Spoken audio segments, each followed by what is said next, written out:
Welcome everyone to this lovely library for the presentation of the 2019 William Hill Sportsbook of the Year.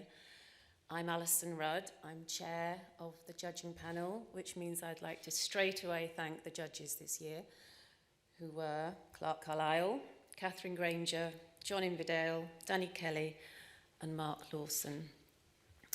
I also need to thank Romain Schneider, who oils the wheels of this award beautifully and is responsible for finding this gorgeous location for us this year. I think any author who submits their work to this award needs to know one thing, and that is that their book is taken seriously. There were 151 entries and every single one was read. And this is thanks to Joe Crilly and Ollie Blackwell, and also Graham Sharp. Graham, as you know, he co-founded this award, and it matters to no one more than Graham that no book should fall through the cracks. So thank you to everyone for their hard work. There were 151 entries, which was a record, but only 12 were by, only 12 were by female authors. And on behalf of the judges, I would like to make a plea to the agents and the publishers in the room to try and find new female voices, nurture them, commission them. 8% of the entries being female is not quite enough, but it is better than it was last year, so thank you for that. I was going to make about 6 or 7 Brexit jokes, but I don't want any bread rolls thrown at me, so I'm not doing it.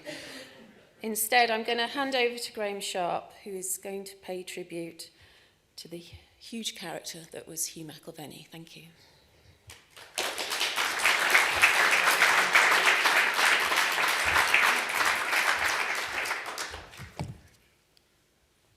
Good afternoon, everyone. One thing I haven't had to do before this award is follow Alison Rudd. It's very difficult to do, so she set me a task. 1988, a long time ago now, and that was when we first came up with the idea for a Sportsbook of the Year.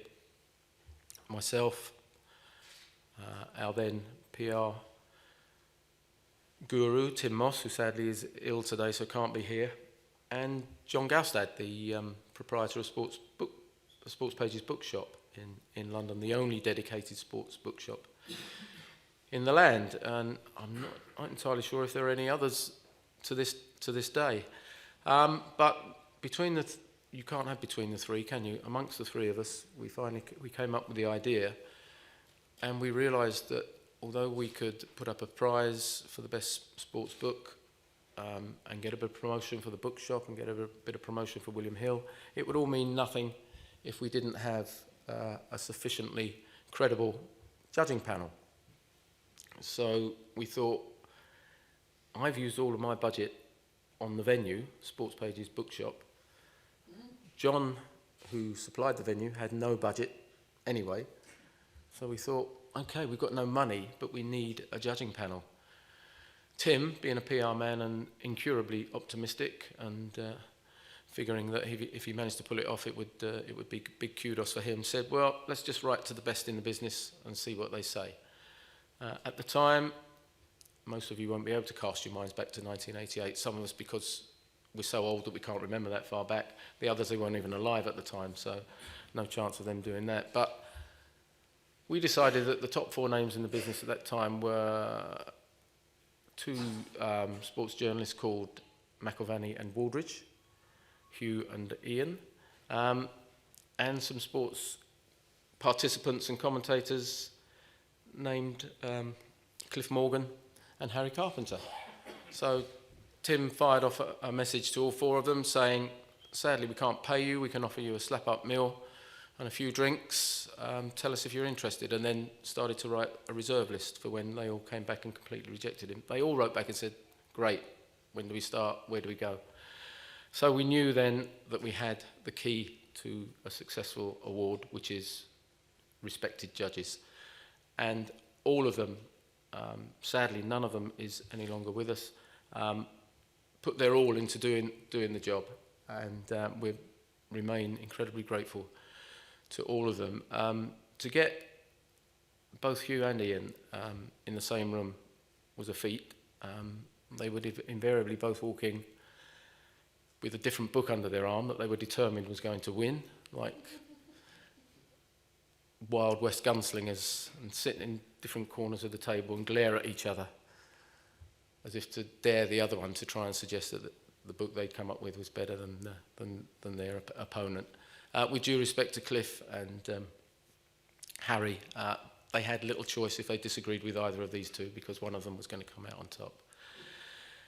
And thus it was until, unfortunately, we lost Ian, and I'm delighted that I'm able at the moment to look at both Sarah Waldridge and Carolyn McIlvany here, and they took this award so seriously.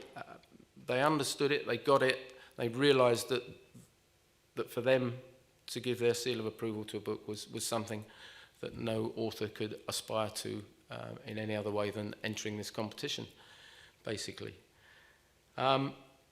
We had some great times initially in sports pages, where we used to have people clustered around the bookshelves waiting to find out who had won, and then being so close to the judging panel afterwards that they could almost physically berate them if they disagreed with their decision. There were one or two occasions when people did try to physically berate them, and Hugh was quite pleased if they tried that, because he wasn't going to let them do it. And yeah, I have some very fond memories of Hugh, in as much as one of the little treats we used to give to our judges was to invite them for a day at the races, when we'd usually have the winning authors and the shortlisted authors along as well sometimes. And one of my favourite Hugh stories really is the time in which we convened. I think it was at Epsom on this occasion. And Hugh was one of the last to arrive, and when he arrived he was very excited to tell us that a well-known trainer had intercepted him on the way up to the box and given him a good thing for the afternoon. He shared the name with everybody, settled down to have his lunch. The race in question was about the fourth or fifth race of the afternoon. Everybody else was out on the balcony waiting for the race to be run. Hugh was in deep conversation with another of our guests, who's actually a lady who was to do with the organisation of the Booker Prize, a fellow Scot. The stalls clanged open, the horses began to run. Hugh looked up, said, "When's our race?" "It's this one, Hugh." "I haven't got something in bet on yet." We watched the race unfold. It was inevitable what was going to happen. The horse won. Everybody in the room was celebrating except Hugh, who, what would be the best way to describe Hugh's mood, Romain, at that time? Dark is one word. He didn't get over it for some long time. And no longer to have Hugh here is a great sadness to me and to everybody, I think, that knew him, and not to have Ian as well, equally so. I would just make one other comment on Hugh. Although he would fight his corner aggressively for whichever book he chose, it's notable that he didn't put his own name to that many books. A couple of compilations, a few forewords, the Alex Ferguson book in particular, about which he absolutely ranted at the judges for not putting it on the shortlist. He was definitely not happy about that.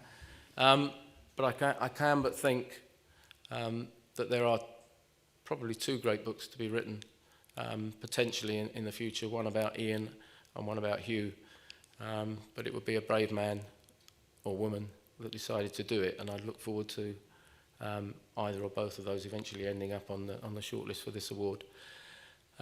Meanwhile, all I would like to say, in 31 years there have been some fantastic books that we've been able to grace, and I hope, in fact I know that will be the case again today. I think that's the end of the remarks I would like to make, other than to hope that everybody enjoys this occasion and understands that the judges have the toughest job in the world, and they give it the best attention they could possibly do. And believe you me, whoever stands up as the winner of this event has fully deserved that honour, but it's no disrespect to the ones who are the runners-up on the day. So thanks for everybody for coming, and long may the award continue. And I'd just like to raise a glass, and most of you haven't got one, unfortunately, to both Ian Waldridge and Hugh McIlvanney, absent guests. Thank you.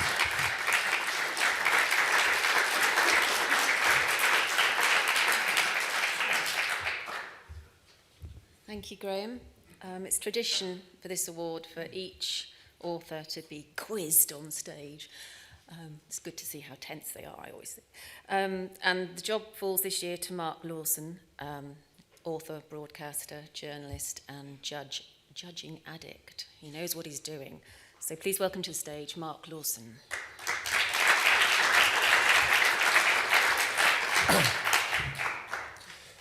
Good afternoon. This is a strange time for cultural prizes. As you know, the Booker Prize this year was shared between two writers, as the William Hill Prize was last year. The Turner Prize for Modern Art, even more dramatically, was shared between the entire shortlist. So the judges had to think about how to reflect this radical new approach to awarding prizes. We did consider at one point dividing the £30,000 between all 151 authors who had entered, which my maths isn't very good, but I worked out he would get £14.85 each. So it's up to you whether you think that would have been worth it or you want to hold out and go for the bigger prize, as they say on game shows. It was the first time that Alison has just taken over from Graham as chair, and she was a fantastic chair. I think all the judges would agree. The only thing is, she is a very devoted fan of Liverpool Football Club.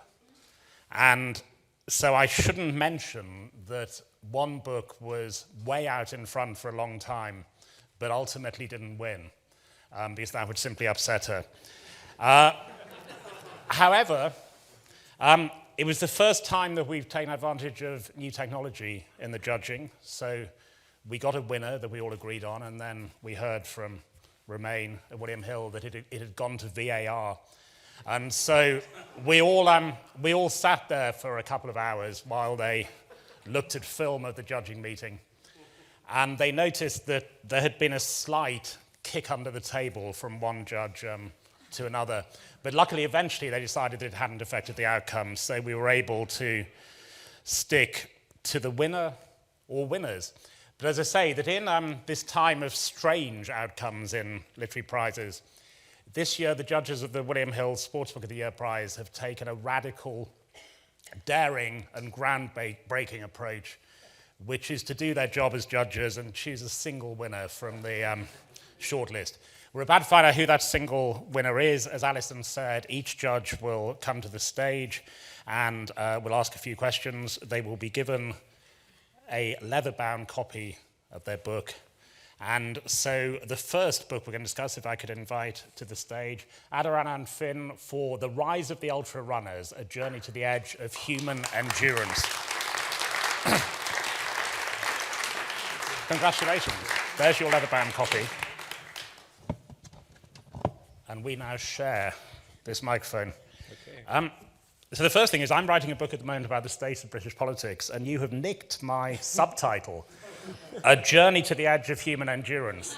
But I can forgive you that. There are many journalists in this room, and you're one of them. This is one of those things that started, as so many things do, as a journalistic commission, and also, as often happens, one that he didn't think was a great idea.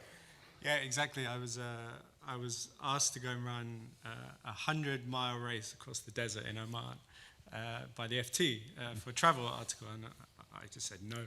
I mean, you must be mad. And it was actually my wife who's here who I told her, I said, the FT called me today, wanted me to run across the desert. You know, crazy. She said, well, why didn't you do it? I thought you liked running. She was, so, which was a fair point, and I did like running. So it just got me thinking, and I ended up going, and from that, the book was born. Yeah. And on the thing of liking running, because if it had been a reality TV show, you would have been someone who never actually got off the sofa and didn't exercise at all. But as you say in the book, you were a runner, but not, you thought, that kind of runner. Yeah, I was a bit of a snobbish runner, really, a bit of a purist. I was into road running and times, and so ultra running seemed like this slight I call it, it's like bludgeoning running to death with all these, just killing running. You're kind of up mountains days on end, you're eating food, you're carrying bags. I was like, that's not running, that's not really running. So I kind of went into it reluctantly. I was a bit of a reluctant ultra runner, but I realized there's a whole other world. In some ways, ultra running is a bit of a misnomer. It's really ultra distance traversing or something. And this, the word ultra is interesting because it's generally used negatively, for example, in politics or in football hooliganism. Now, in the case of running, it's mixed, isn't it? Because the people who do it see it as a tribute, but some people, and you acknowledge this clearly in the book, think they're insane. Yeah, yeah. There's it's not all that. I'd read a lot of books and spoke to a lot of people and seen a lot of films about ultra running. It was all about the beauty and the experience, and there's a dark side to running as well. There's a sense that there's a lot of people there with kind of a troubled past who are trying to work their way through their issues, and I often got to the point where I thought, I just don't have enough trauma in my life to be a good ultra runner, because really there's this sense of getting into the darkness and really struggling, and so ultra is, it's ultra in distance, but also it's ultra in perhaps a slightly darker way too. And that point you raised, because the two people I know who do it, they both are quite troubled. They, their lives haven't worked out, their love lives, their work lives, their mental health in one case, as they would have hoped. So there is that curious, which the book clearly covers, that it's a sort of extreme mindfulness for some people, this running. Yeah, you kind of, I think you kind of reach a state of peace in a way in certain points when you get beyond your physical limitations. There's these monks in Japan who run 1,000 marathons in 1,000 days, and they say it's like enlightenment through movement, and you get to a point where everything is destroyed, your body, your mind, and then something pops up to take the place of what was you thought was you. And there's something in that moment that happens in an ultra run that doesn't really happen in a marathon. I've done lots of marathons. You don't get to that same state. So there's a kind of transcendental experience going on at the heart of it, which I think helps. And you say in the book that originally you thought it was the outcome you were interested in, but it turned out to be the process. I'm sure your agent and publisher has said this already, though possibly not your wife. The next book has to be the 10,000 the 1,000 marathons with the monks. Yeah, it's an option. There's also this race. Are you going to do it? Well, there's also this race, which is the other option. There's a race around New York. It's 3,100 miles around one city block in New York. So I could do that one as well. And do the monks wear their robes, or are they? Yeah, they really? wear robes. They also wear that's the book. They also wear these really long hats so that they can't look around because it's in a forest. They run around the same mountain 1,000 times. They can't look from side to side because that would distract them from their focus. Anyway. So maybe I'll do it. You must do it. Congratulations. Thank you. Thank you.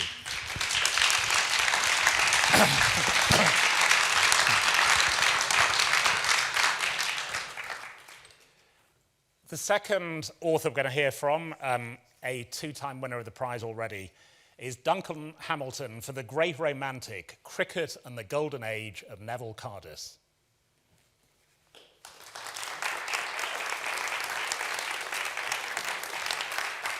Hi, Duncan. Congratulations. There's your leather-bound copy. Thank you. First of all, for younger people in the room, of whom there are some, they won't know who Neville Cardus is. And that's part of the point of this book, is that it's an act of rediscovery. Yes, it was, because I thought that it was about time that someone really put into perspective the kind of contribution that Cardus had actually made to sports writing. And I'd wanted to do a book about the last summer before the Great War. And I thought, I'll go and have a look at all the kind of cricket that was kind of written about that. And it was like the Dead Sea Scrolls. I mean, it was so dull. And you never got to find out how the kind of way that the ground looked, or the way that the sky was, or, even something basic like the way someone scored their runs. And that carried on until Cardus came into the press box. And he arrived in 1919, and he did a Roses match in the way that he wanted to do a Roses match, which was to treat it as if it was a stage play, and that all the players were actually actors. And he never looked back. And within, I would say within about 6 or 7 years, actually, everybody wanted their own version of Neville Cardus. And I said that younger people in the room wouldn't know who he was, but curiously, which one of the amazing things about Cardus, if we went across the river to the Royal Festival Hall and a concert audience coming out and we talked to the older members of the audience there, they would know who he was because he had this whole separate career as a music writer. Oh, he did. I mean, he didn't really want to write about cricket. He actually wanted to be a kind of serious music critic, which is actually what he became.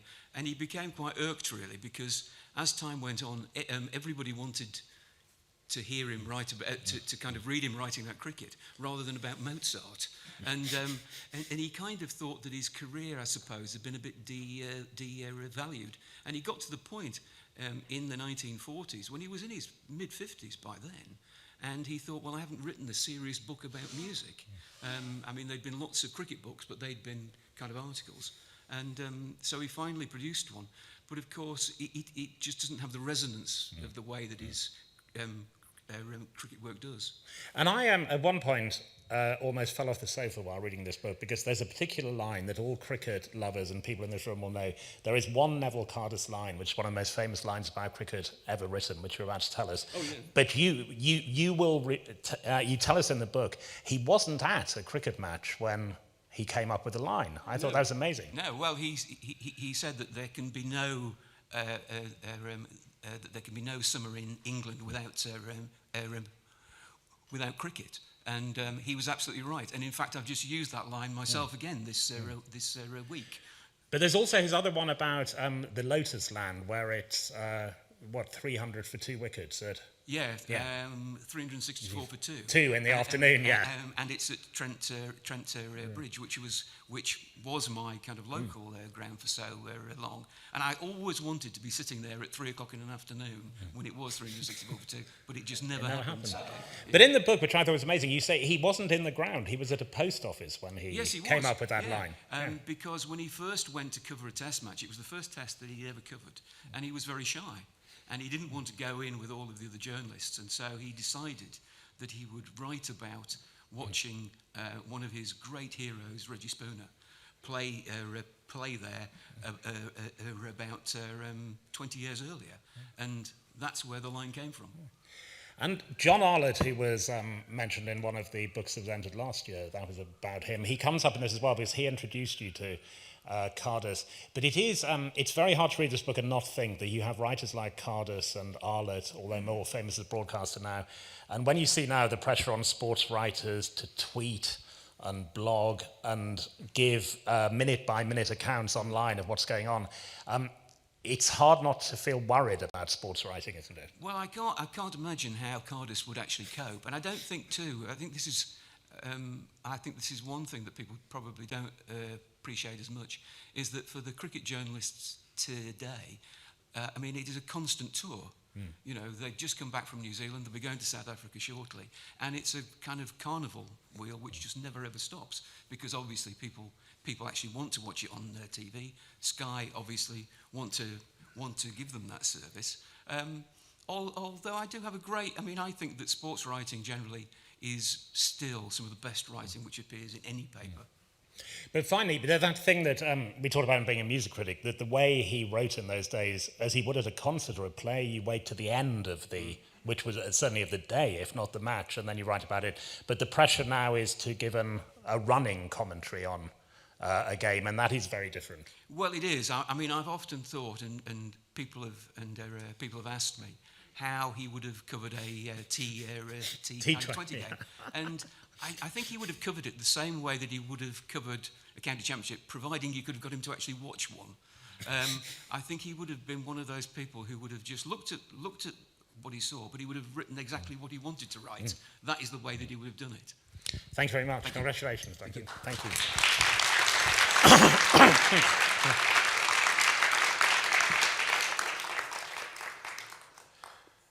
A second 2-time winner in a row comes onto the stage for his latest book, Donald McRae, In Sunshine or in Shadow, How Boxing Brought Hope in the Troubles.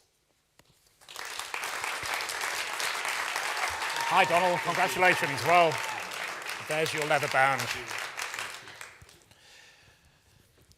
Sport in Northern Ireland, it is an extraordinary thing, as we know, that when we watch the golf, there's that generation of Northern Irish golfers, there's the generation you write about of boxers. I suppose underlying the whole book, and it's hard, the book gives an answer, but it's anyone reading it will think, is whether it's, to what extent it's despite the Troubles or because of them. I mean, that's one of the interesting balances, isn't it? How that great sporting resurgence happened against that background. And I think that boxing of all sports should be sort of leading this is even more ironic because boxing, as we know, is a violent activity. And yet the boxing men in this book were all committed to peace and reconciliation, which for me is so moving. And boxing was the one activity at the height of the Troubles that was allowed to continue. Other sports were stopped. There would be isolated sporting events. Music, clubs, comedy, all seemed to stop. But boxing, the gunmen felt an affinity with these hard men and allowed them to continue their work. While at the same time they were ambivalent because they knew that these men were working towards uniting the communities and not dividing them. It's also, which you acknowledge, ambivalent for the reader because as you've acknowledged there, the violent men were going to watch violence. They were going to watch men hitting each other, which is perhaps why they liked boxing. Definitely. And yet, you know, sometimes you would have a Catholic fighter against a Protestant fighter, and their followers would come to a venue like the Ulster Hall, which is a beautiful old building, but quite a small venue, like 2,000 people. And there was no violence. There was a lot of violence between the fighters. They would end up in hospital and sometimes go to hospital together. But the fans themselves, their respect for the boxers was so deep that they set aside for an hour or two their animosity towards the opposing community. And that was one of the amazing revelations of the book for me, that it wasn't, I suppose theatre was the only other one in Northern Ireland, it wasn't sectarian in that way. It was, I mean, it was in the sense that one was hitting the other, but it wasn't as directly segregated as other areas were. No, and the main gym in this book is called the Holy Family, and it's in a staunchly Republican part of Belfast called New Lodge. But this gym insisted that fighters from both communities could come, and there was only one stipulation. Well, there were two. They couldn't swear, and they could not talk about politics, but just get on and pummel each other. And there's an overlap, in fact, with last year's co-winner, the Eamon McGee book, which comes, he turns up in your book as well. Yeah, sort of in the epilogue. I'm coming towards the end of the book, and for The Guardian, I went to interview Eamon McGee based on that book, which is a wonderful book. And it was a Monday morning, and Paul Gibson, who was the co-author, called me up. I just got to Belfast. He said, I don't know if this is going to happen because Eamon was badly beaten up last night. But he said, hold tight, we'll see what happens. Anyway, I got the call now, going to the Adharan where Eamon lives, which is quite a tough part of Belfast. And as I walked in, these dogs on the next door looked like they were about to kill me. And Eamon opened the door, and he'd been badly beaten up. And he sort of said, the gunmen could be coming, come in. And he's got a can of beer in his hand, he's in his dressing gown. I was a little nervous about it, and his phone kept going off, and his sort of ringtone was, "Who let the dogs out?" It was getting more and more sort of confusing. But he started, a lot of tears that day. He spoke about all he had endured, and he kept saying to me, the guys in this book, they kind of sort of set the template for him, and we ended up having quite a good time together. But there's also, which is odd for you, a suggestion that he might regret the book in some way that he had cooperated with. Yeah, because he was beaten up, because in the book he pointed the finger at people. But I think ultimately it's helped him. I actually saw him. I went to a fight with a fighter, and Eamon was the cut man. And Eamon is an alcoholic, and I was thinking, gosh, to have your cut man who's an alcoholic, how's this going to work? But Eamon actually is getting his life together, and again, boxing, for all its darkness, has this amazing capacity to give people some hope sometimes. And the explanation for non-boxing people is that the cut man is putting spirit, in effect, on the wound. Stitching, almost stitching up, or not stitching up, but closing the wound. Just if the hand's a bit shaky. So. Wow. Anyway, congratulations. Thank you very much. Thank you.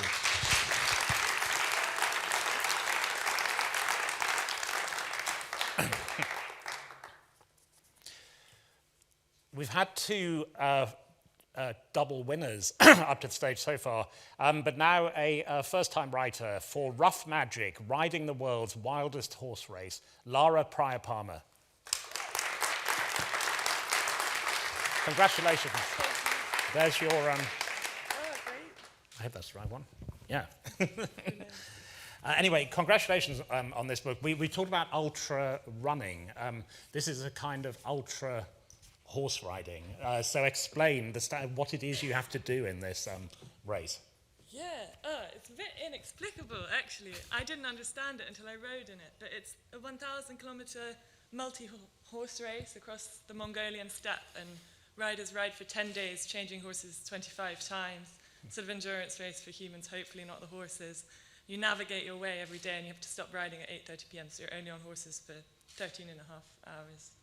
And in common, some people may say with some current politicians, it has a connection with Genghis Khan, the race. Oh, sorry, I missed out of the historical fantasy, which is that it's meant to recreate Genghis Khan's messengers system that kept his empire's communications so quick from Poland to the end of Asia.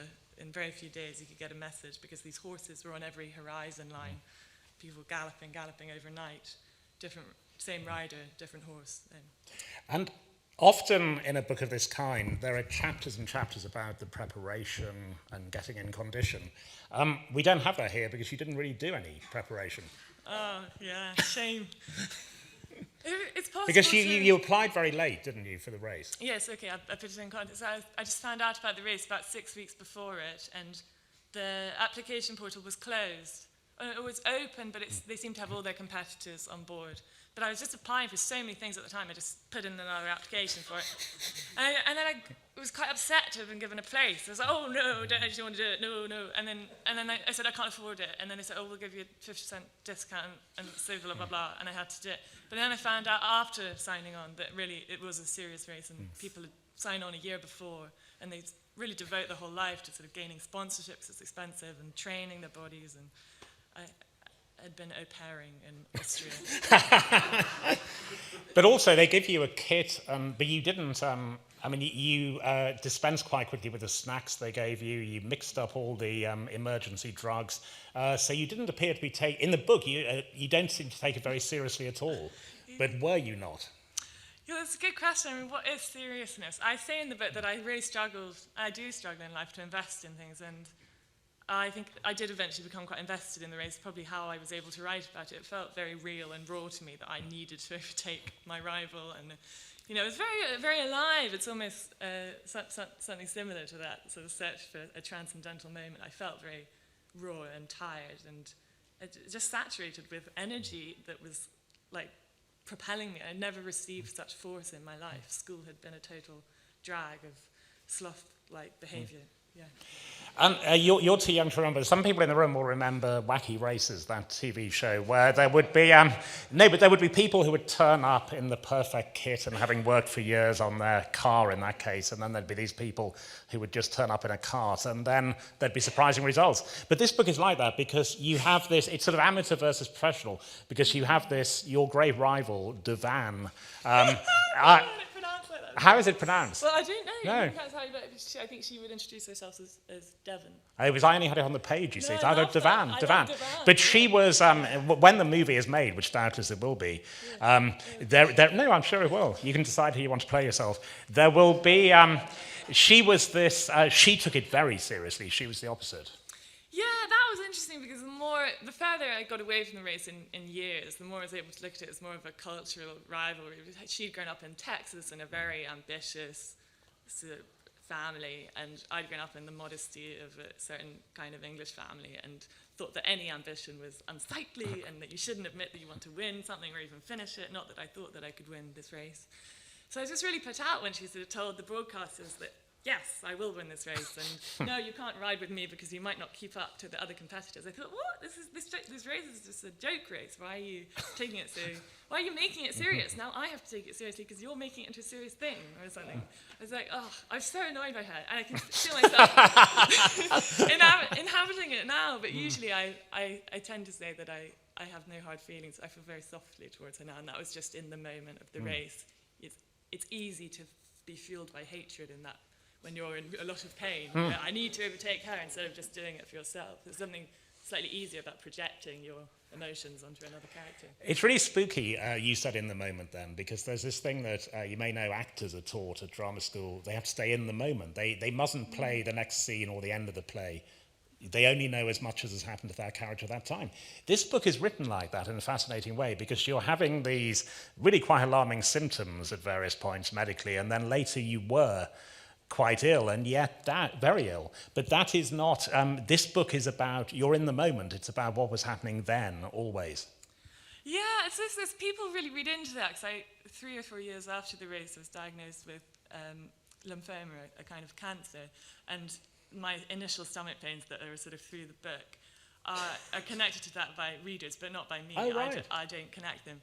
And there's illness in the race where I get unwell from food poisoning. But it's not, it's sort of I guess it's trickled in through my subconscious mentions of that sort of more, a sort of longer struggle with my body and chronic pain. And maybe that helps me in endurance races because I'm just so good at ignoring my pain now. I'm like, that's fine, I'm fine. And so it had to be part of the narrative in that sense. Yeah, but you can easily imagine a version of the book where somebody is undergoing chemotherapy or whatever, and they say it's all a long way from when I was. But you don't do that. It's this story. It's the story of that race, essentially. Yeah, I see where you're coming from. In fact, a lot of the book was written before I was diagnosed.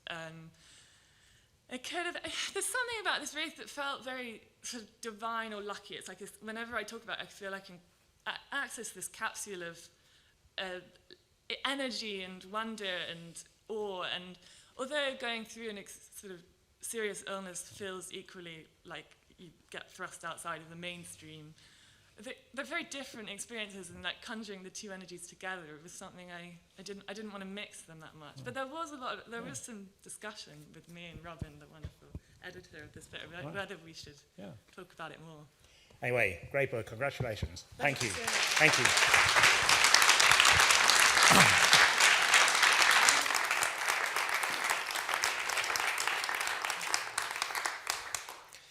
So both Alison in her introduction and Donald when he was talking about the boxing club in Northern Ireland raised the importance of not mentioning politics, but I'm afraid we have to, because the fifth book on the short list is Rick Reilly's Commander-in-Chief, How Golf Explains Trump.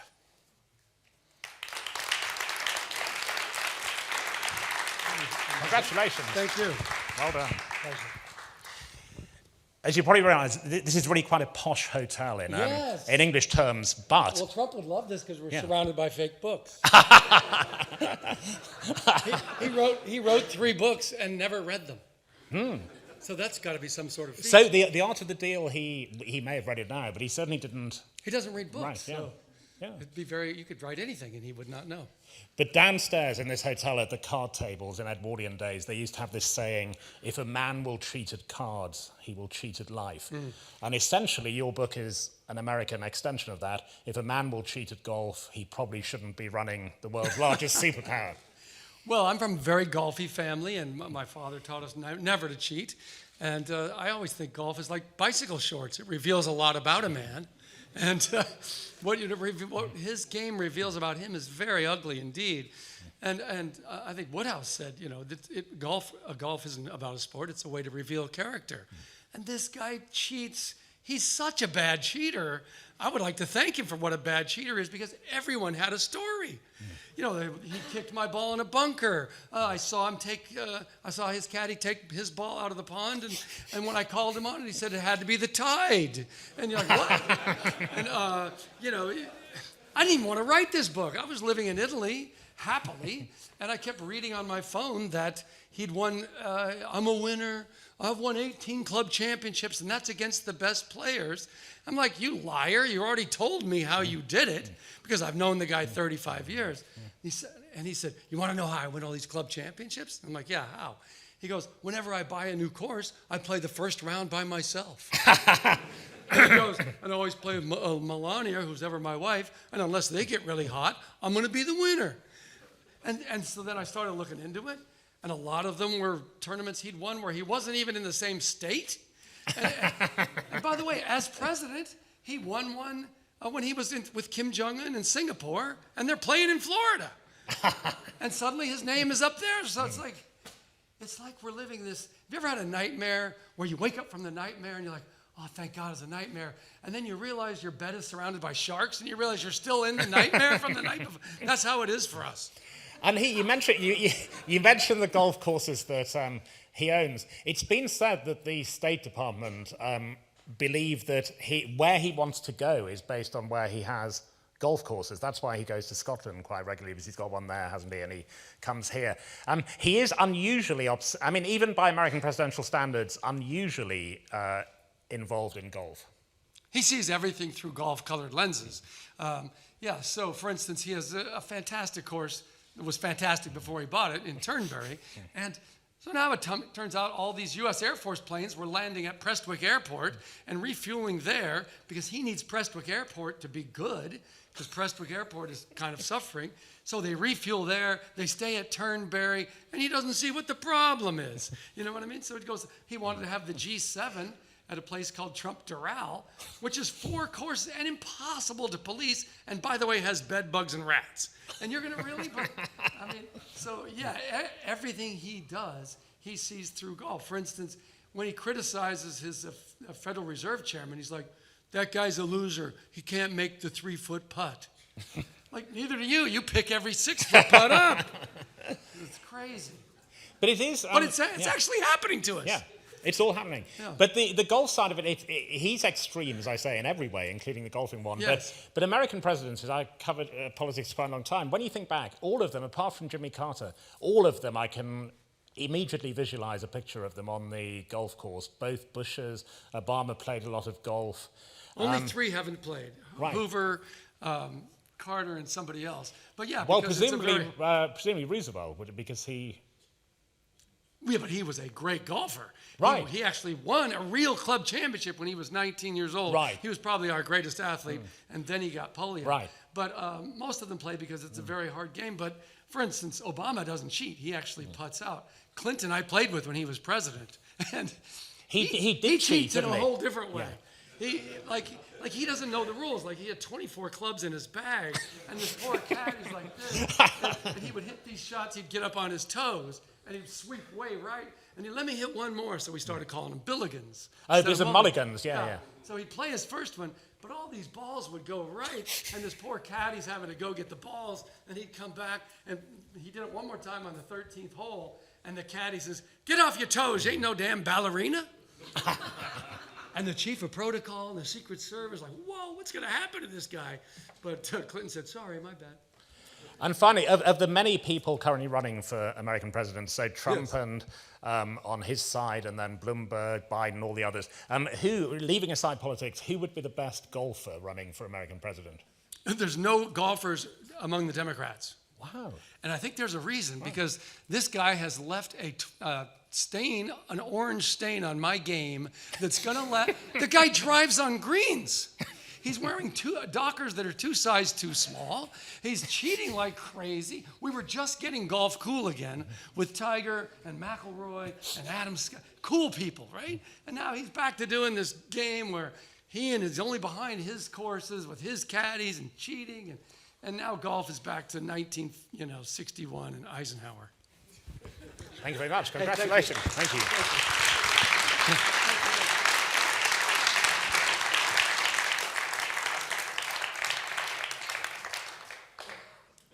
Very wide tonal range in the books this year from... No, I mean, it is. It has to be acknowledged. So we have comedy represented. We also have tragedy represented, which the 6th book is Position of Trust, A Football Dream Betrayed. It was written by Andy Woodward, the former footballer, and Tom Watt. And if they would like both to come to the stage, please.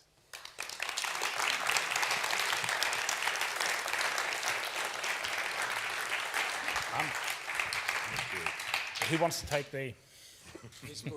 His book. So most people will know, but we should explain this book is largely about Barry Bennell, who was a football coach, including you, sentenced for 31 years in prison in 2018 for multiple sexual assaults on boy footballers, including you. Clearly, it's the difficulty of the subject matter whether to tell the story, how to tell the story is a big question. But for you, could you talk about the decision to put it into book form? Yeah, I mean, the original bringing of the story, and one thing I can tell Mr. Trump, I was trending online above him in The Guardian when it came out. So I can tell him that. But no, when I made the huge decision, and, you know, it was the hardest probably thing I've ever done in my life. But doing that originally came from my mental health, and, you know, I'd been really suffering. And my therapist had said that he felt that I should write things down, and that's how it originally started, really. And I didn't believe that I'd ever get a chance to write a book. But doing what I did, and the massive eruption from it, and it's gone all over the world and helped people, and Me Too campaign have contacted me and whatnot, and it just grew and grew and grew, and then I just got the opportunity to write this in a book format, and I just thought to myself, I knew how difficult it was going to be for me to do it, and my mental well-being and whatnot, but all I wanted to do was help people from the very start, and I got this opportunity, and it was again a really difficult decision to make, because it was going to affect my life, and it was going to affect my mental well-being, it was going to affect my family, you know, and my poor mum who was dying, and my dad had passed away from motor neurons disease, and it was just, but in my heart, I wanted to help people, and that was it. And then I got introduced to Tom and lovely Hodder at Hannah at Hodder, and we had a discussion, and I said, yeah, I want to do this. I want to help people. And Tom, all journalists and the many in this room know that there's this tension when you're dealing with someone who has experienced terrible things between the writer's impulse to say, tell me more, I've got to have the detail of that, and protecting the person who has suffered the experience. So could you talk about that in terms of you approaching the book?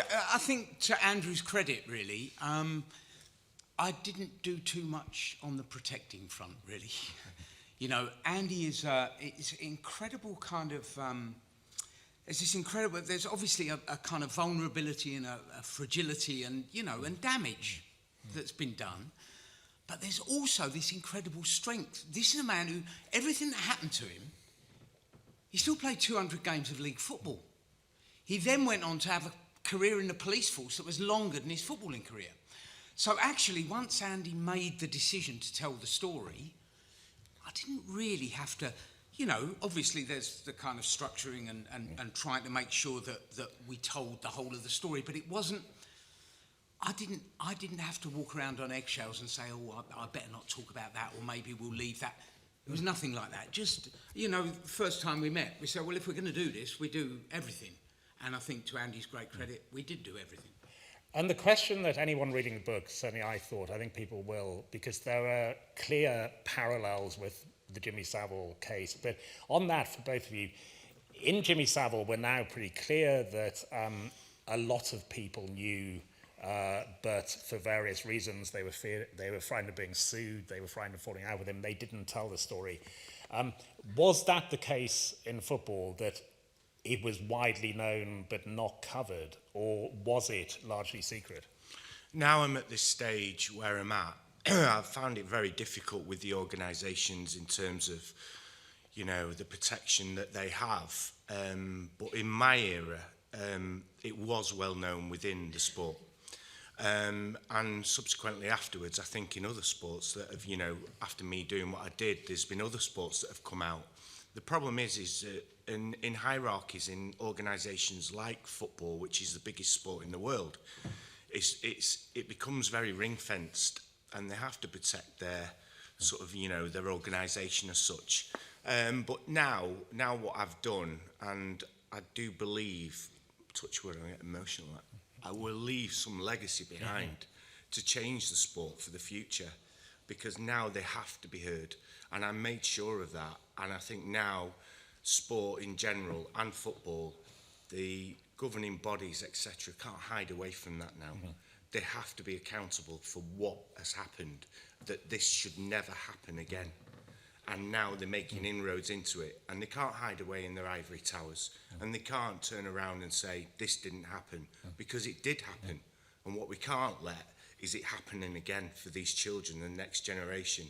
And that's the sole purpose why I did this, and that's why I'm hugging it so tight. No, you because should. It's an honour to have done this. Not well, it is for me, but it's for everyone else. And Tom, you followed football very closely as I have. You probably followed it even more closely. When I look back and you agonise about this, there were rumours on terraces about certain clubs, including one that Barry Bennell was later at, and there was a bit of gossip. But did you have any sense of that it was on anything like this scale? Well, to kind of answer your question to Andy directly, yes, of course, everybody knew. Everybody knew. Everybody within the club, everybody within youth football in relation to. So I do some work for EA Sports. One of the lads I work with played youth football around about the same time as Andy. I mentioned to him that I was working on the book with Andy. He said, oh, yeah, we used to call them Bennell's bum boys. You know, of course everybody knew. Everybody within the football club, Crew Alexandra, certainly everybody. At the same time, the whole subject was thought about, culturally, I guess, emotionally, in a different way. And people used to kind of talk about, you know, if you can take yourself back to the, you know, even just kind of 20, 25 years, people were kind of, oh yeah, you know, dirty old men, kiddie fiddlers, shrug their shoulders, maybe even laugh about it. Do you know what I mean? It didn't have that, you know, I think that it's taken the reality of what child sex abuse involves to be looked at squarely for that mindset to change. So on the one hand, people don't talk about dirty old men anymore. They talk about abusers, which is what they are, abusers and rapists. And also people don't kind of shrug their shoulders and not really kind of want to go there. Obviously, sport is a particular field that happens very much in public. There is still, I have to say, and this is a very important reason I think Andy's book is important, is that, yes, in sport, that has been, the vast majority of the abuse that happens in children in society happens actually within families and within, you know, quite tight sort of friendship groups around. And that is still kind of unspoken. That is still tucked away into shadows, kept out of sight, in exactly the same way that football tucked the abuse of Andy and hundreds of other victims away 20, 30, 40, 50 years ago. And I think that you know, the next stage, and what was really important, I think, was that not only did Andy tell the story of his abuse, but one, he explains incredibly clearly how that abuse is able to happen. Yeah. You know, the grooming, which of course involves not just the victim himself, but his family. I just have to say, for legal reasons, that some people at some of the clubs claim they didn't know. You said everyone knew. I just put that in. Some people claim they didn't know. Well, that's fine. I'll see him in court. Yeah, that's fine. No, that's fine. But I have to say that. You have to say that. There are people. But on that point of the families, because I met through an event I was at, parents of one of Bennell's victims, and they, as you would imagine, they were, destroyed, agonised by what they'd let happen. But in a way, they were, it seems it's true of Savile as well, people were not cynical and naive enough. They thought, well, that can't be why it's going on. That can't be why they're inviting boys to go and stay. Quite clearly. But you didn't want to think that someone could be inviting boys back to their house for that reason. No, absolutely. And that's the other thing as well. My parents, they knew, obviously, in terms of my sister being married to and whatnot, so they knew in 1997. And for them, they've lived in guilt that they were at fault. But unfortunately, with grooming, is that the parents are also groomed. And I think also it's been helpful for parents with this and coming out, is it's not their fault. They put that trust, and that's why the book's called Position of Trust, because they put that trust in that individual, whatever it is, whether it's a coach or whatever. And these people are very manipulative. They are very powerful people. They are very clever people. So to release that guilt for a parent was also important for me, because I did it for my mum and dad. And my dad, God rest his soul, he would be proud of me now, because he was dying, and he was able to say that he didn't feel that guilt anymore. And he got said, over "Do it." that Yeah, guilt. he said, "Do it." He did. He said, "I'm proud of you, Andy." And I know he's looking down on me now, so this is from my dad as well. You should. Congratulations. Thank you. Thank you, Tom.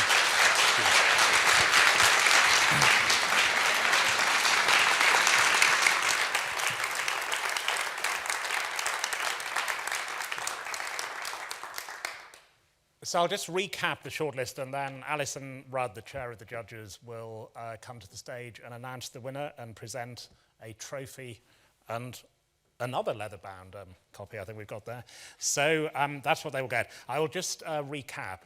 Adharan and Finn, The Rise of the Ultra Runners, A Journey to the Edge of Human Endurance. Duncan Hamilton, The Grey Romantic, Cricket in the Golden Age of Neville, Cardus. Rick Reilly, Commander-in-Chief, How Golf Explains Trump. Lara Pryor-Palmer, Rough Magic, Riding the World's Wildest Horse Race. Donald McCray, In Sunshine or in Shadow, How Boxing Brought Hope in the Troubles. And, as we just heard, Position of Trust, A Football Dream Betrayed by Andy Woodward. Alison Rudd, Chair of the Judges.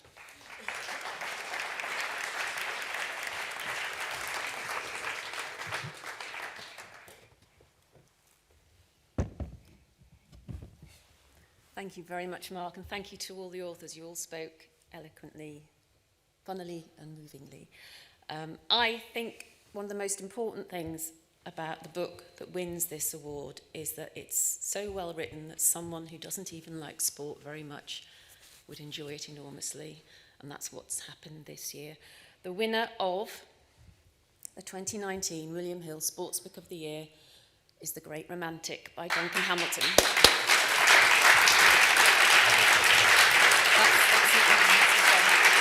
Oh, that was me.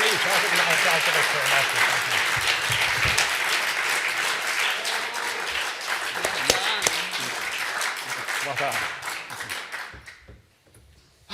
Goodness, this is a shock.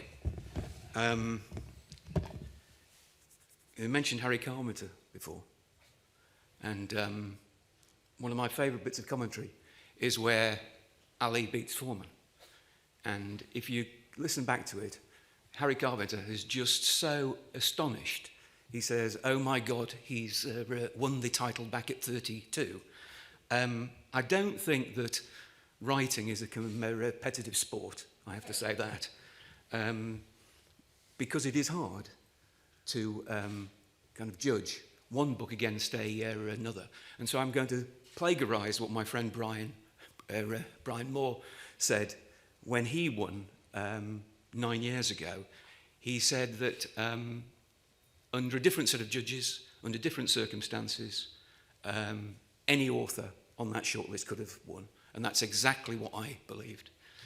I've got to thank some people. My wife, obviously, Mandy. Without her, I couldn't find my socks in the morning, frankly, let alone write a book. My agent, Grania, who has put up with me for so long. I don't know how she's done that. Karen and Kate, who have worked so hard on the book with me as the publicist at Hodder. And I'd really like to thank the person who actually really made it possible, I suppose. Don't write this book. No one's heard of this man. It won't sell any copies. That was about Harold Larwood 10 years ago. And when I heard the same things about Neville Cardus, I thought, I might be onto something here. But you only need one person to believe in it. And Roddy Bloomfield, who is sitting somewhere, I don't know where he is, showed such faith in this book. And I thank him so much. And I thank the William Hill judges so much. And yet again, I thank my wife. And I hope I find my socks in the morning. Thank you very much again. That's it. Well done.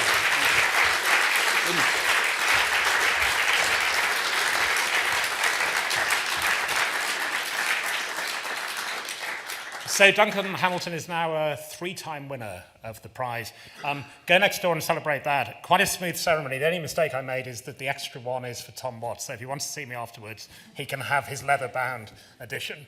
Congratulations to Duncan Hamilton. Congratulations to all the shortlisted authors. We all agreed that it was an incredibly strong shortlist this year, and we did need VAR in the end to choose a winner. So congratulations to all of them. Thank you to Alison, William Hill, and all of you.